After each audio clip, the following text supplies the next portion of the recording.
now that we are coming to the next part of the event, which is the panel discussion with the most best dignitaries we can ask for. So we are talking about strategies for grooming young generations through directive principles of state policy. And the first person for this panel discussion who came to our mind was Rapallu sir, because I would surely expect each one of you to please go and look out for his videos on YouTube channel, where he has given power punch your speeches in the Rajya Sabha. So for a person to talk about directive principles, yes, so much of excitement, and just like another student, to hear much from Rapallu sir. So may I request Rapallu sir, please come on the dais. Yes sir, please. I request Rapallu sir, please take up the dais.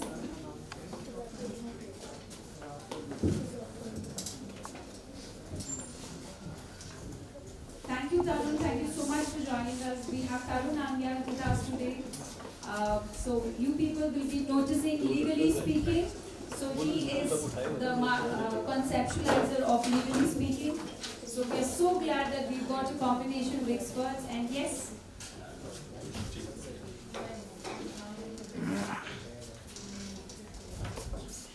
we have Dr. Tushti Bharadwaj, who is Associate Professor from the Delhi University, and who is a social activist and has been grooming so many youngsters with a lot of insights. So with no further delay, I am giving it over to Dr. Ashok Pandey.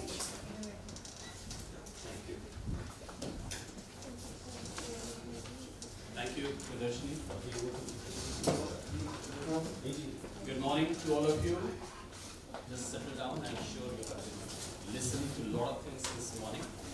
But I just wanted to summarize what Ahirji said. Okay? Yeah. What he said in Hindi, संविधान 100 से शुरू होता है ना, उन्होंने कहा कि संविधान जो है संयम, संस्कृति, समन्वय, संस्कार, समरसता, इसका द्योतक है, ये विजन है. So I think that was a very powerful message on all of you should carry it forward.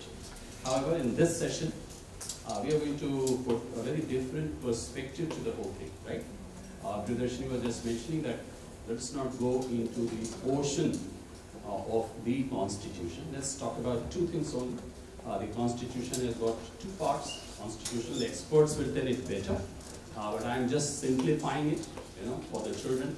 That something one is specified, prescribed. This.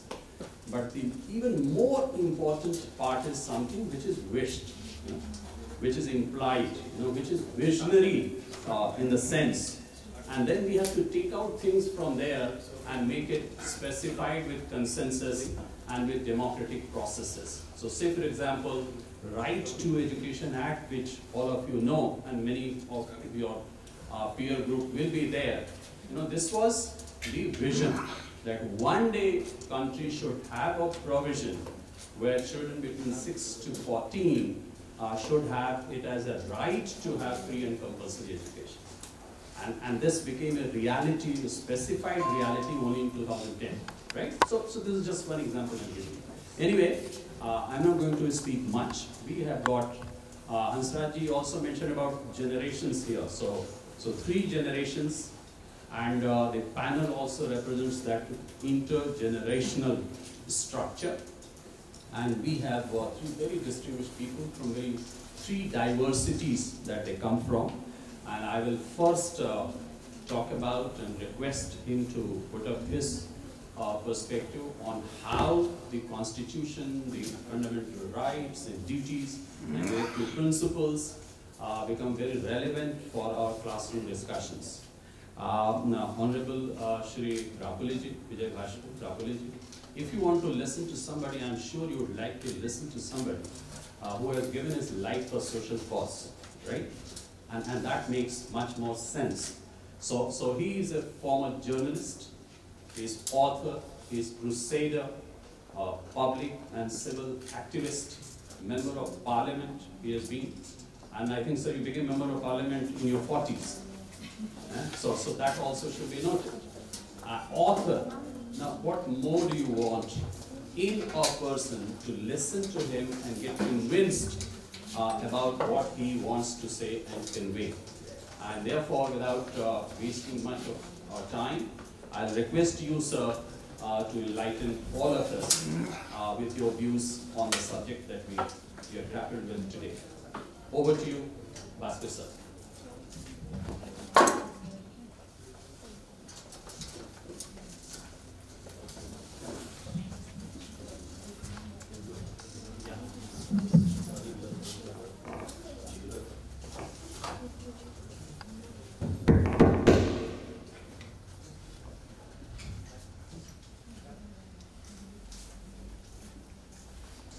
Constitution Day, November 26. From the capital of our beloved nation, India, through you, through your fellow youngsters, first I call upon all the youngsters, the future, and their mentors, the teachers, year after year, try to kindly utilize the 2 months period, November 26 to January 26, to imbibe, inculcate, deeply understand, to differ and to improve our way of life, for which our Constitution is with us all. With this, I appreciate the efforts of Priyadarshini and Srinivasan ji and their team, and the help and association of Ashok Pandey ji and his faculty, and the guests and distinguished participants who are enriching this national conclave. I am much delighted, more than this setup, to see you, the future. The ignition of the future is the most essential part of the progress, as you learned Munish Gupta ji in your physics. So, what is that we need to learn? What is that we need to inculcate? What is that India as the idea of India, with its multi-complexity of languages, cultures, religions, regions, rivers, what not and what not, how we are amalgamating into the nationhood. For that, the basis is the Constitution. November 26th,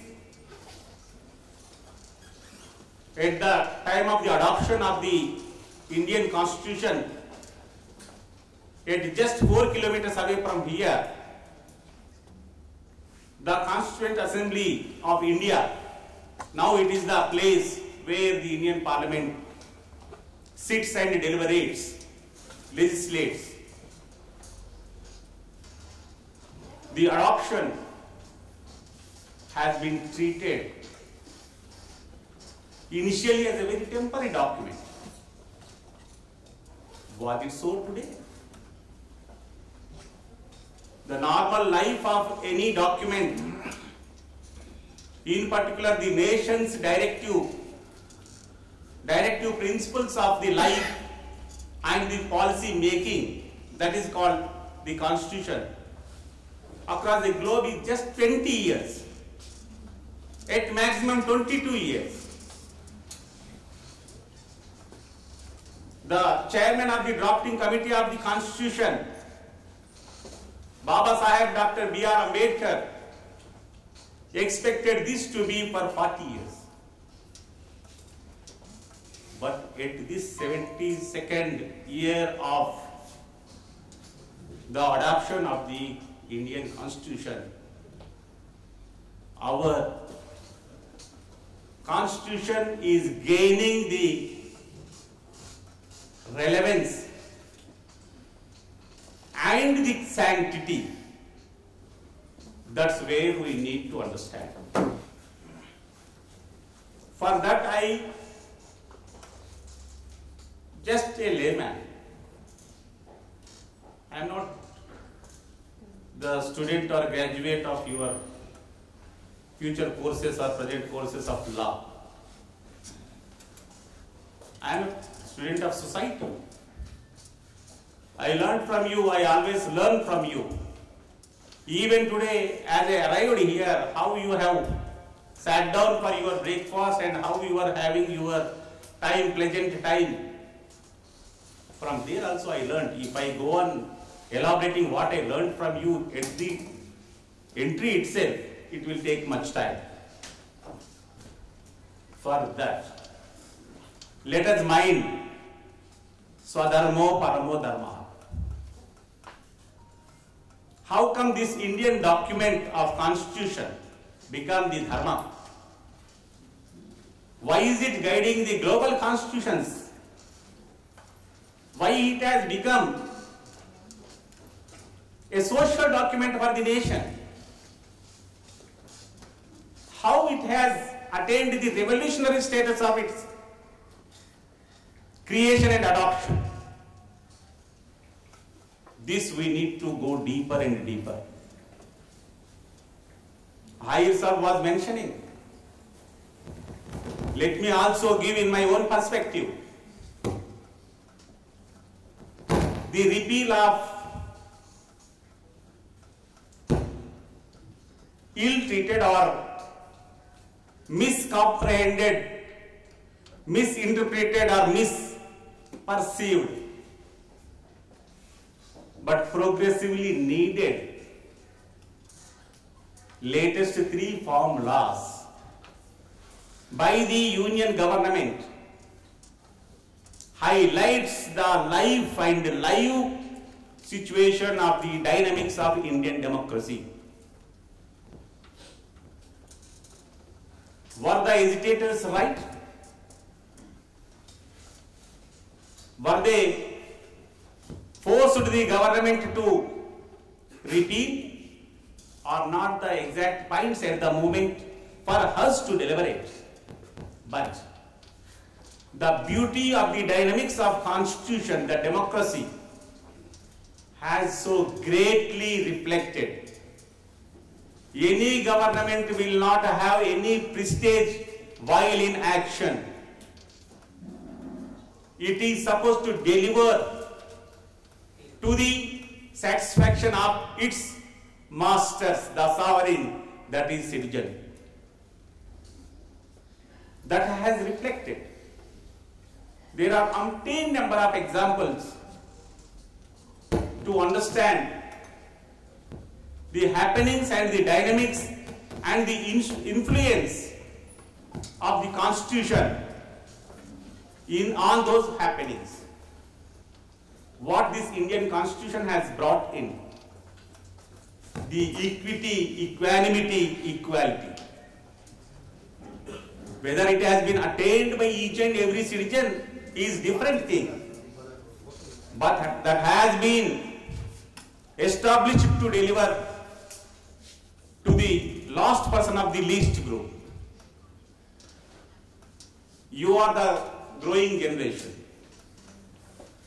As Srinivasanji mentioned, in 20 years to come, you, along with your fellow youngsters across our nation, going to rule the nation. For this, how you need to get equipped? for the 4 days, including today, the Constitution Day, you are engrossed. Your knowledge shall spread through your medium, let it be social or your classes or through your schools to school communication. That the need to focus, need to highlight the understanding of the way of the life and the duties, fundamental duties of the society, particularly the civil society, to keep it harmonious, livable, peaceful. What we are supposed to do. If we condition ourselves to such expectations of our Constitution, you are doing the real justice and you are celebrating and performing the puja of your document, that is Constitution. What Indian Constitution has given us? The equality across the social status, economic freedom, social freedom shall converge into economic democracy and social democracy. This is the expectation which has prompted us to make welfare as the essential ingredient of the governance. Is it occurring? You please cross-check. I am not addressing you, I am not giving you any message, I am just posing certain questions on which you need to on your own well check, deeply inspect, explore, and to establish within yourselves what exactly this Indian Constitution is becoming unique. The celebration for the adoption shall also carry with its essence of future adaptability. For that, you always need to focus, deeply study with your tools and knowledge to focus what the future, the age of society and the relevance of Constitution, which Dr. B.R. Ambedkar was categorical to mention. The transformation of the law, article, faith, dharma, Constitution shall be in consonance with the contemporary age. Let us strive to be dynamic, up to date with our bright, socially relevant, economically useful, democratically established republican sovereignty which has been provided by our Indian Constitution. This is the expectation by the future, and the way of ignition of the future is going on your own deep into the essence of the existent conditions to improve on your own and to improve your society. Wish you all the best. Happy Constitution Day.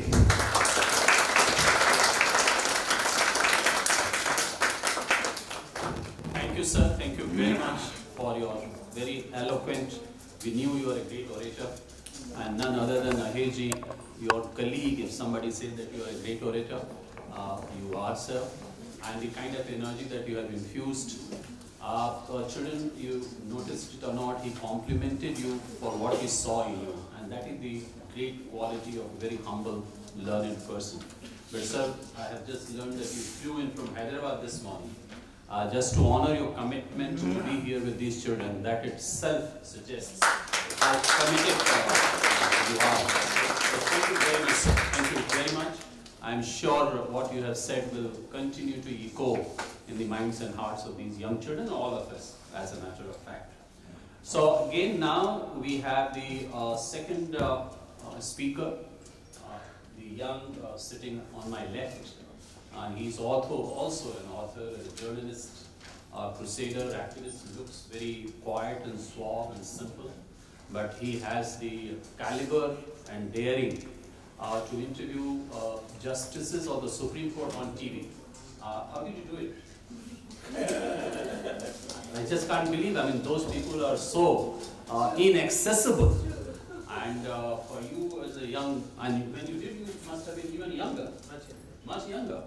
So I think you all will connect with him, you know, and he is known with legally speaking, the brands that India made, policy and politics, also in Hindi, Niti and Rajniti, and a whole lot of things, not only with hardcore media writing and journalism, but media policies and how media influences society and how media could be an instrument to uphold the values enshrined in our constitution. I think he's one of the foremost people to talk about it. Tarun, the floor is yours. Thank you for that very warm introduction, nice introduction. First of all, I would like to mention Anand Bhaskar Rahulji. It was a pleasure hearing you today. Also, I look forward to hearing my other co-panelists after this. And Ashok Pandeyji, we saw him speaking sometime ago, Sanjay Yadavji, Anish Guptaji for, in a sense, providing this space for this interaction for all you students. I would like to thank him for doing that. Hansraj IIG, of course, he left, but he was kind enough to come. I remember my interactions with him when the whole coal block allocation issue was going on. He had a bungalow that time allotted, I think it was 50 Ashok Road. More often than not, I used to be at his house every other day discussing, requesting for documents. But of course, that's another issue. Priyadarshini, thank you for, in a sense, inviting me and, you know, making me a part of this, in a sense, gathering that you do on every Constitution Day. But most of all you friends, I would like to talk to you directly in that sense, because in the age that you are, I thought I'll make a few points for you which you will relate as far as the Constitution Day is concerned. Now, what would you think when we speak of the directive principles of state policy? It is the part 4 in the Constitution, but that apart, these are some ideals that we aspire to achieve. For example, what did DPSP give us? It gave us the right to education. It came in the form of a bill a few years ago. Nobody could have gone to court and said that, okay, I want the right to education. The state didn't have much money to sponsor it, you know, because when we became independent, India did not have a lot of money to give everybody old age pension. That then became a part of the DPSP. So we get old age pension in states because of DPSP. Secondly, there was this gentleman who you should read about, Mr. B.N. Rao. He was a bureaucrat, and his designation was, he was a constitutional advisor to the Constituent Assembly in formulating the Indian Constitution. He got the idea of the DPSP, which is the Directive Principles of State Policy, from the Constitution of Ireland. So this idea was adopted from a different nation. Now, who did Ireland get this idea from? Ireland got it from the Constitution in Spain. So what do we learn from DPSP? All the good things we can learn from others. That's the first thing. India as a country, all the eminent wise men who drafted the Constitution learned it from some other country. That country learned from a third country. So we can learn good things from others. Secondly, as far as India goes, we are a welfare state. In a welfare state, we have a duty that people who are in a sense backward, they have to in a sense be brought to the equal fold that you and me in Delhi see today. DPSP aspires to achieve that. So reservation for backward classes immediately after we attained independence, the reservation in jobs, that happened because of this. You see a lot of people have benefited. The Constitution guarantees you that. It is not a favor that anybody does to you. The Constitution gives you that right. That is what you learn from the directive principles of state policy. As for my friends, there are 2-3 other things that I would like to share with you. This morning, as I was also reading up before, I thought that I'm going to speak to mainly a crowd which is school-going students. Why should you, in a sense, know this? Because in any country, a country remains together and united when everybody gets a feeling that they are prospering. Why India has the largest number of people who go abroad? We have to think, why don't we have the largest number of Americans coming to India? Mr. Gupta is an exception, he's an Indian who went there and came back. But we don't have Americans coming by the truckloads to this country saying that I want an Indian citizenship. We have Indians going by the truckloads. Because still we don't have that level of equality which is social, economic, political. Now when we speak of political equality, it is the guidelines in DPSP that led to reservation for the backward classes in political seats. You all know that there are reserved constituencies all over the country, and people from a certain caste can, in a sense, only then, they can get those tickets. It helps because I learned this when I was covering politics some time ago, 7-8 years ago, that when a leader emerges from a certain caste, he pulls in a lot of people of his caste for development. That is why our constitution framers even thought about that. That, because when this country became independent, there were a lot of tribals who are the original inhabitants of India. You go to many states, you will find tribals everywhere. They have the first right on the land. We don't treat them as such, but they do. The constitution, in a sense, thought about these people. So, you see, they have also reservation there. Fifth, all you students, I will request you that whenever you find time, get a copy of the constitution and try and read the part 4. That will give you an idea of where this country is headed, because as I told you, it's not binding on us, but this is an ideal that we all want to achieve. Like these 4 things that I read about. Morning I read about a small article on Rajnetik Nyay. Now what is Rajnetik Nyay? It is representation of people from all backgrounds in parliament. We have been successful in this arena. You see parliamentarians from different castes, religions being represented in parliament. If you ever get time to watch Lok Sabha TV, you will see that they take up issues that you would never think existed in Delhi. We have Hansraj Ahirji, he comes from Chandrapur. It's a Naxal affected belt. When you want to punish officers, you send them to Chandrapur. Bombay se Chandrapur bhej dete. Kyunki then he may be killed by.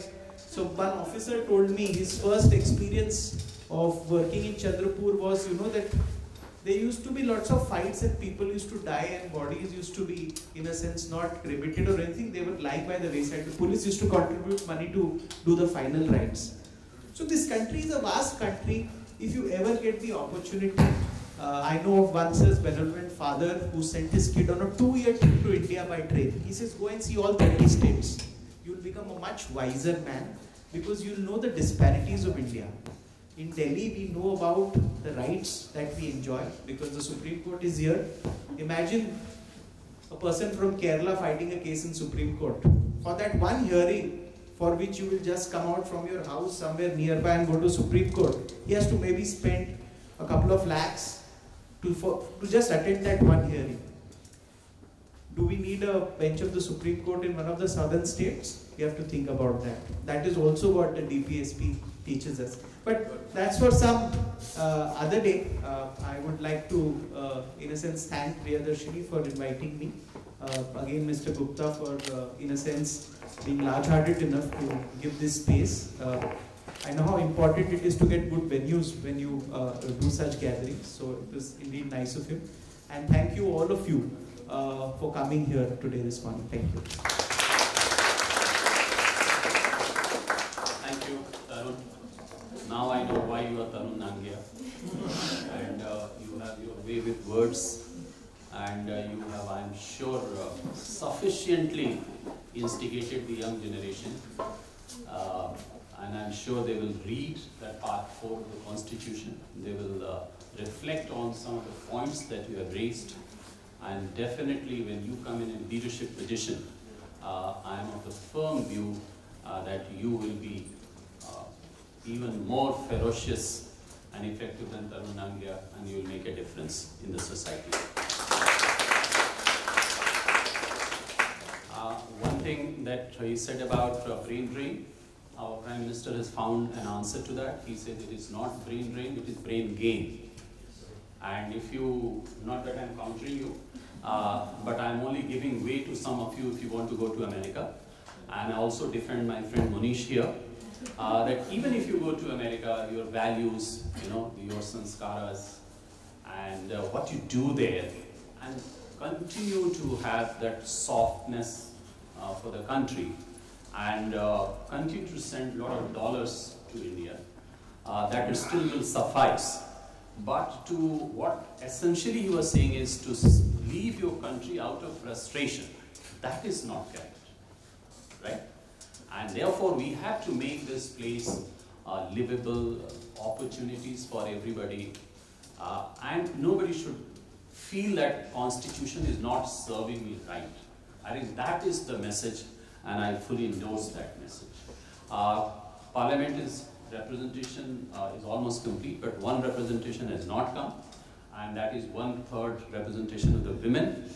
But we are very conscious of it, and believe me, I'm not part of the panel, so our 1/3 of the panel is represented by a woman, and therefore we are constitutionally right. And this is the right moment for me to invite another expert on this panel. And both Rahul sir and Tarun, they have spoken. He said that he is a social citizen. He moves in the public. He took up the cause of the weavers. And probably it is because of his efforts that August 7 is Weavers' Day. You know, I mean, so you please give him a clap. You know, so this is the kind of achievement that one has to make. And Tarun also moves in the elite group, and ticks them off that look, there is always a time for you to look within and reflect upon that. But contrary to these two experiences, Dr. Tushti is a practitioner in the classroom. Currently, she is associate professor in the Medical College of Delhi University. She is also a visiting faculty in King's College, London. And her major work is on creating protocols for healthcare in this country and abroad, particularly cancer, including cancer.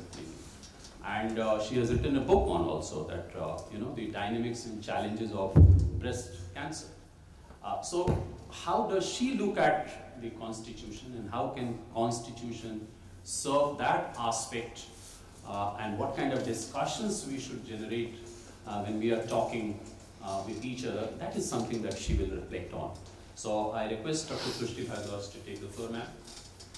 Thank you so much, Mr. Pandey, for giving me this opportunity, for being privileged enough to represent the women of this country on this dais.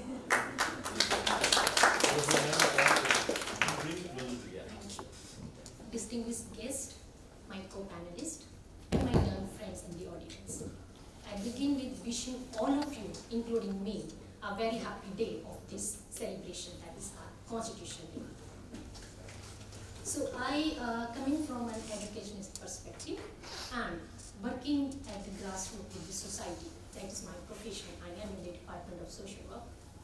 So I'm bringing the perspective from the pedagogy, the kind of pedagogy we can imbibe to groom our young generation about DPSP and fundamental duties. My co-panelist has eased out my task because the base has already been set. So just begin with one line about what DPSP contribute to all of us. So it's kind of setting the guidelines for formulation of policies of our country. Remember, policies are not formulated in the closed chamber. Our country follow a bottom-up approach, which means the needs of the different sections of society are being assessed, taken care, and then they reach to the parliaments, and wherein an appropriate decision is taken for formulating the policies. Example has been quoted by my co-panelists regarding right to education. It was previously as part of DPSP, and then government considered it as a fundamental right, introduced new dimension to the education policy so that the young India can grow and contribute to the economic growth of this country. Today, I am taking the privilege to speak about one of the very important articles of DPSP, which talks about our state's responsibility for improving public health and nutrition. So the part of nutrition has been included with education system as well, wherein midday meal scheme has been launched, and even to the early childhood care, the government has introduced nutritional support through Balwadi systems, through the lactating mothers. So that has been the nutritional support to improve the conditions of our country. Now I am focusing upon the public health system. So what happens? The health of an individual is affected by the health of the society. So to bring this perspective, I am bringing a case study from the ground realities. So let us assume this is Mr. A. My task is teaching, so I am using those strategies to just connect with my audience. So let us assume this is Mr. A, whose case study I am bringing to all of you. This Mr. A lives in one of the resettlement colony in Delhi, the very oldest colony known as Jahangirpuri. Thanks to the education system, the policies and the ethos of our countries, our constitution, which has been very instrumental for giving education system to all the underprivileged section. Now this Mr. A has reached to the university system pursuing the highest education and research degree. But what happens? Let's try to understand the context where he lives in. He lives in Jahangirpuri with a big family, where he lives in a single room compartment, we can say, which does not have toilet facilities. So what is the arrangement in resettlement colonies? Government has given the one room facilities way back, and there are public toilets installed. So it is one of the very basic necessities. Just imagine yourself, we all live in a family, and if you have a single toilet for a family of 6, what happens in the early morning hours? So public toilet, let's say for the families of thousands, what would have been happening to the many Mr. A like this? From very young age, he developed the problem. Of course, gastrointestinal problems and very common symptoms of mouth ulcers, which are taken for granted. It's very common, just like common cold. Okay, that's fine. But nobody focused on that why. Why it is happening? Gracefully, he developed TB because of the industrial pollution around. Gracefully, he developed TB to the other organs of his body. Now Mr. A is being taken care by the state. Our government, is putting a lot of funds to treat Mr. A. The government, and there may be many thousands of such Mr. A, or maybe not, maybe none, and he may be a unique case. So what I mean to say, that government is now putting a lot of funds to treat one such Mr. A. Would it be quite good if the government would have put a lot of funds to create that infrastructure? Which was the root cause?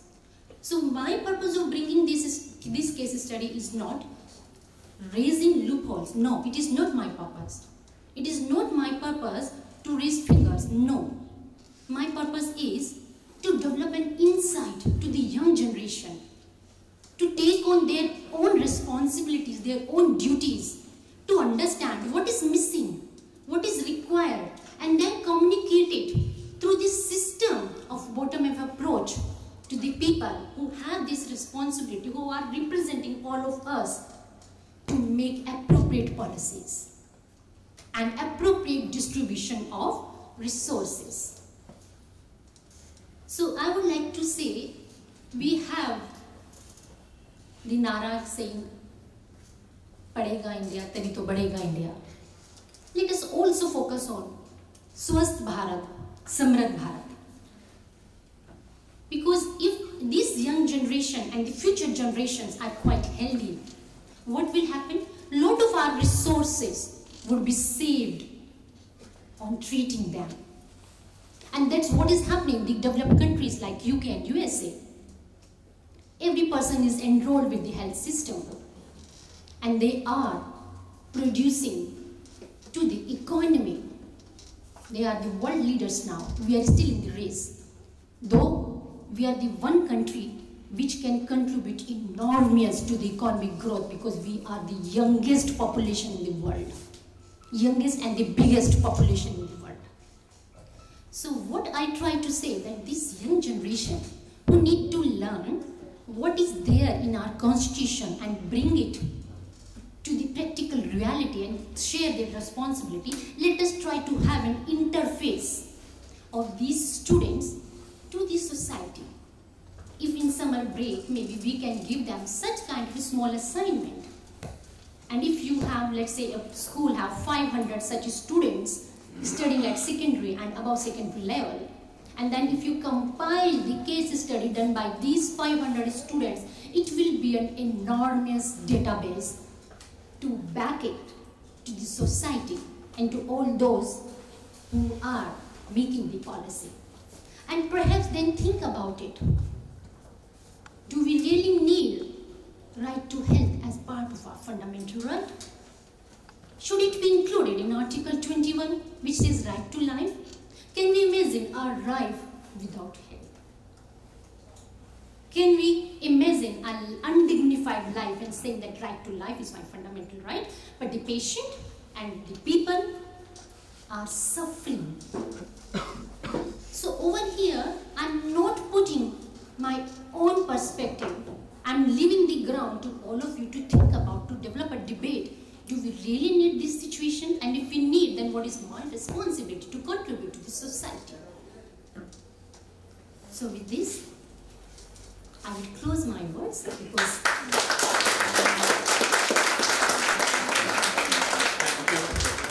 Thank you, Dr. Tusti. I'm a teacher and therefore I'm gladdened that a teacher has won the day. With your apology, sir.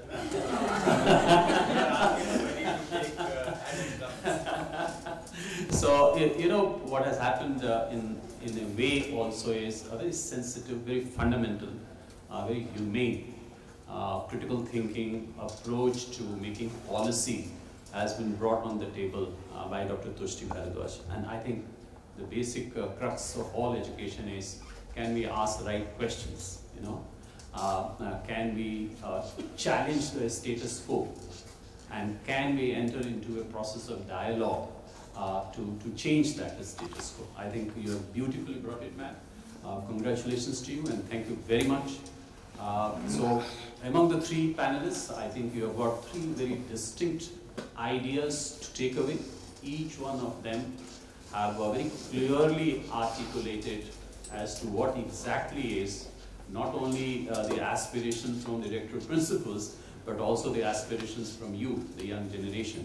You will have to pardon us because as elders, we have the uncanny habit of putting everything on you, okay? We might have spoiled everything, but we say, no, you have to do it, okay? So for that, you have to pardon, but you have to take some action as well. So Priyadarshini, if you think we have time for a couple of questions, we can take. Otherwise, now you can take charge. Yeah, so we just had a panel discussion post this. So I would request the winners of the oratorical competition. So each one of you can actually post a question to the dignitaries. I think they will be the best to give you an answer. So I'm just quickly introduce yourself, and then you can post a question to any of the dignitaries of you guys. So who wants to start? Anyone of them can. 5 minutes to think. Okay, 5 minutes to think. In the meantime, okay, so any audience, any question for any of the panelists? Yes, sir. Myself Pramod, I did PhD from JNU in SIS. My question to doctor Bharadwaj, इन्होंने public toilet की बात की, वहाँ toilet खत्म हो गया, लेकिन ये बताइए कि हम 1.5 अरब होने जा रहे हैं, इतने बड़े संसाधन, इतने बड़ा पैसा, सरकार के पास बहुत बड़ी चुनौती है। अभी एक बात है, एनसीआर में पानी खराब हो चुका है और हर घर में कैंसर हो चुका है। ये पब्लिक टॉयलेट की बात तो बहुत दूर है, जो हेल्थ इशू है हमारे देश में इतना बड़ा है, कोई भी व्यक्ति जो है डॉक्टर के जाने से बचता है, क्योंकि बहुत महंगा है, इसके लिए सरकार कैसे क्या करेगी? आप इससे पहले कि आप आंसर दें, मैं थोड़ी आपके लिए क्वेश्चन का काम कर देता हूँ, है ना। देखिए यहाँ पे हम सरकार क्या करेंगे ये सवाल आंसर देने के लिए नहीं है ना, तो उस सवाल के लिए आपको क्षमा करना पड़ेगा। यहाँ बच्चों के अंदर कॉन्स्टिट्यूशन और डायरेक्टिव प्रिंसिपल्स, लेकिन अगर हम ये लेके बैठ जाएं कि ये कैसे होगा तो संभवतः जो हमारा पूरा प्रयास है वो विफल हो जाए, ठीक है कि नहीं। लेकिन फिर भी तुष्टि जी आप कुछ कहना चाहती हैं, इनकी तुष्टि के लिए कोशिश करूंगी आपको पूरी संतुष्टि हो पाए।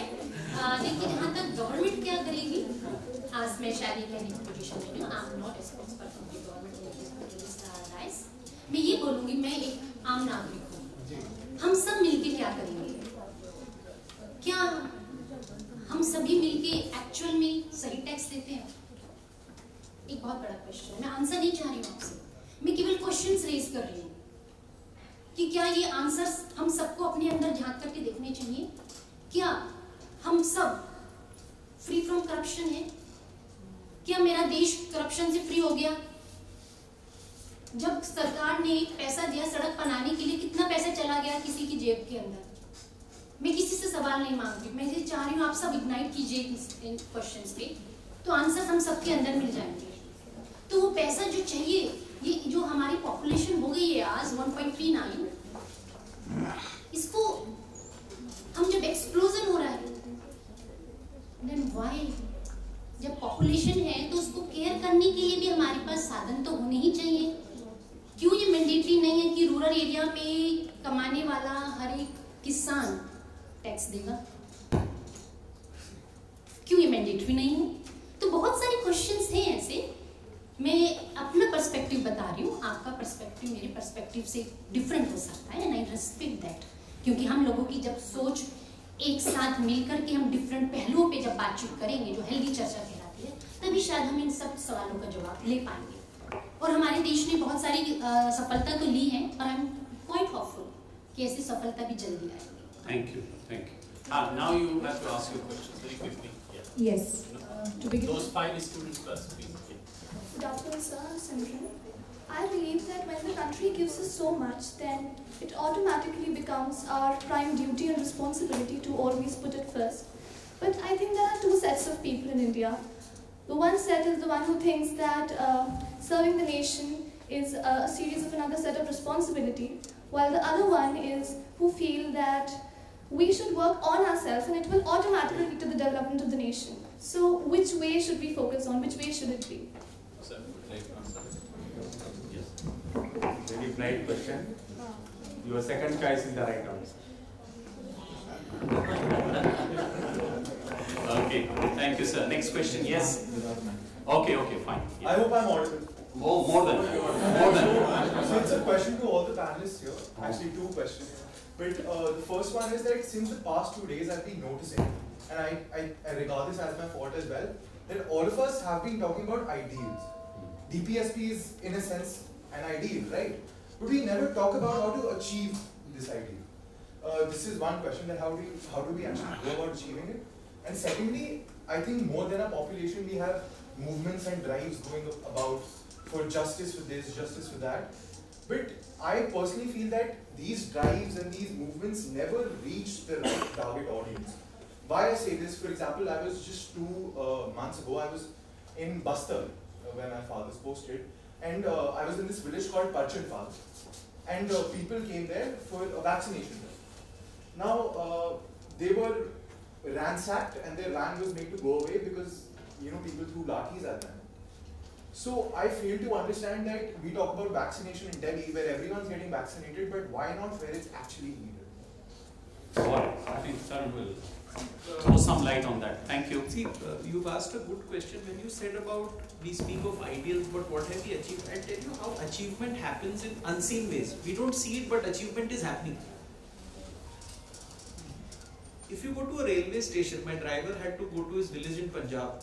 So I said I'll buy a bus ticket for him where he can take a bus and go. He said, no sir, I get a train ticket for 200 rupees something and I reach Punjab. It's in interior of Punjab. So 200 rupee rail ticket gets you about 600 kilometers away. Does the government make a profit on that rail ticket? It doesn't. Under its responsibilities under DPSP, it's introducing in a sense a social welfare where for these people at a minimum cost they can travel from one place to other. Now we don't take it as a privilege, but for somebody who's really poor, being able to travel from Punjab to get a job in Delhi, accumulating that money for a ticket itself is I think an achievement in life, because money is very hard to come by in small places in India. You can't make money. Even, Delhi, leave alone Delhi, go to any small village. So, cheaper rail tickets, we get tickets in this country for 2 rupees for traveling 7, 8, 10 kilometers. If that ticket becomes 10 rupees, it will become unaffordable for a lot of people because they don't make enough to pay more than 2 rupees. This country has it. I don't think many countries in the world provide you this cheap, in a sense, railway travel. This is the ideal of DPSP that we are living. Second, old age pension. I have got municipal corporation when I started my career about 15 years ago. There is a council where old people used to go ki pension pe naam chada do, 1200 rupees milenge. So for 1200 rupees a month, you've got 400 people in line who are all over 65, 70 wanting that pension. And under its welfare responsibilities, the state gives them old age pension of 1200 rupees. There are many states that are doing it very well. Some chief ministers introduced, then some discontinued also later. There were protests. But in this country, largely this is delivered. Right to education, I discussed when I first gave my speech when we started. Under DPSP, we speak of social, economic and political justice. I spoke of how resolutions are ensuring that that happens. One more point that I will want to share with you is because a gentleman asked about water quality. I recently did a TV show in which there were water samples taken by the Delhi Jal Board from 120 places in Delhi city. And water in where we are sitting, which is the Lutyens, Delhi, India, had fecal contamination, where ministers' houses are there. So the beauty about water and air is no VVIP can, in a sense, exempt himself from this dirt. So fecal contamination in waters of bungalows in central Delhi area is a living reality. The area that is under the New Delhi Municipal Council. We thought that this was a safe haven, but the dirt, air, and the water also comes in here. Second, DPSP, we ensured the Minimum Wages Act. I know that it's not implemented well, but largely in urban areas, if you give below a certain minimum wage, then you can be prosecuted under the law. Prosecutions do happen, though we have not succeeded. But so Minimum Wages Act is also an achievement under the directive principles of state policy, though we don't think it as such. Second, it's the Environment Protection Act. You come from Bastar, where a lot of mining happens, if I'm not wrong, that area. And the mining companies have a responsibility of uplifting the local community by planting trees, ensuring the water is not contaminated. You saw the Vedanta matter in the south, where the copper plant has been shut down because, in a sense, the water around the plant was contaminated. Tamil Nadu. That happened because of this very issue. They tried a lot. The plant is still not to open because the people are protesting that we have a right to clean water. So that is also an achievement under DPSP. There are many which I can cite to you. Thank you. But I think, Thank you. Just on the lighter note, you are already fully loaded. While I was in my term in Rajya Sabha, I was given only 1 minute to speak. My deputy chairman was taskmaster. You would just cut off at the 61 second. I just used 57 seconds. This is answer to you, the tower from Bastar. And another answer also I will give you. This is just very lighter. Let us take in that way. Fully loaded directive principles for the state policy, all these things. You converge into your adoption and let it come from your tongue, then only it will. I will give you, based on this dais, तरुण तुष्टि is आनंद. ये था महाराजा अशोक का पालन. ये. Thank you, sir, for this rhyme, and thank you very much. I'm very sorry if you have any questions now. You have to write to Priyadarshini, and sorry, tell me. Yes, sir, they can write it to us. Yeah, that's what I'm saying. So you please write to her. She's very good at answering. Take one more question. Okay, so for the Anand of that girl, one more question. So I actually have two questions. So Two questions. Okay. So sir, in your speech we heard that India has learned from many countries, but what can other and we ourselves can learn from India and implement in our daily lives? And the second question is, today's topic is basically nation before self. And how exactly can you give an idea about what is actually nation before self and how can we put use to that? Would you like to answer both? Okay. तरुण का मतलब ही है युवा जोश. Your second question was Just as of now. Yeah. nation before self. See, our responsibilities begin from our home and areas that we live in and go outer. As we enlarge our circle of influence, our responsibilities grow. Students like you, some of you play public transport. We completely mess up our public transport. That's we don't think much of it, but it requires about 1,200 crores a year or 1,500 crores a year to run those buses. In Delhi, it is much more. I'm talking of smaller cities. It requires. Delhi must be multiples of that money.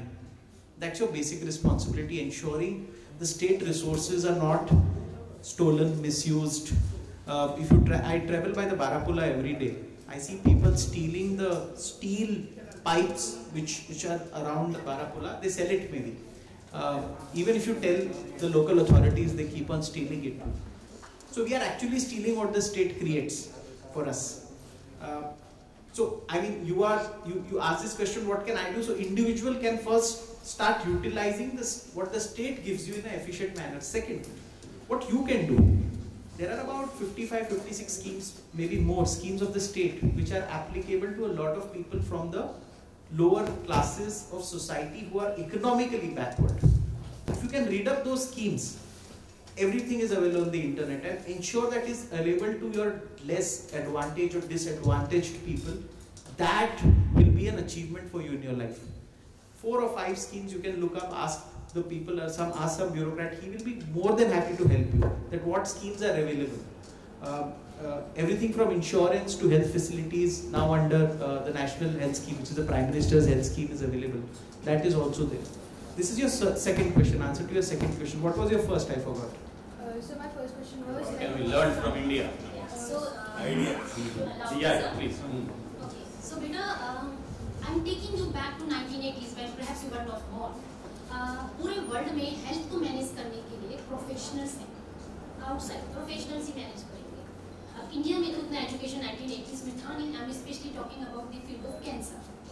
तो केरला में कुछ volunteers ने group बनाया और एक model तैयार करा, neighbourhood network palliative care model. Okay, जहाँ पे प्रोफेशनल्स नहीं होने की वजह से काम नहीं रुकना है, तो क्या करा, कम्युनिटी से वॉलंटियर्स को ट्रेन करा गया, so that they will go to the houses, will assess who need and then we will connect to the doctor. This model has become the WHO's World Health Organization's prime model for the developed countries, where UK and USA coming to India to understand how we can run a model in less resources. So our strength is our community building, so they can learn this from us. Yeah. So, yes. Yeah, and also, I mean, what Tushiji has said is absolutely fine in response to your answer. Let us focus on the positives. The whole world is learning, for your information, how to vaccinate people. Can you imagine 100 crore people already vaccinated? And we have friends in Germany, Spain, Australia, and they are all asking me how it is possible there. They have not been able to vaccinate even 50% of their population. So it's not that. I think there is a lot that people are learning from us. So, Munish ji, you are the Malik. So there is no way we can stop you. मैं एक बात कहना चाहता हूँ. See, going out of India for the green pastures is very, very limited. If we take our population into consideration, those who are trying to search their green avenues, green pastures overseas, like US or some such, is not even 0.001%. Let us not worry about that.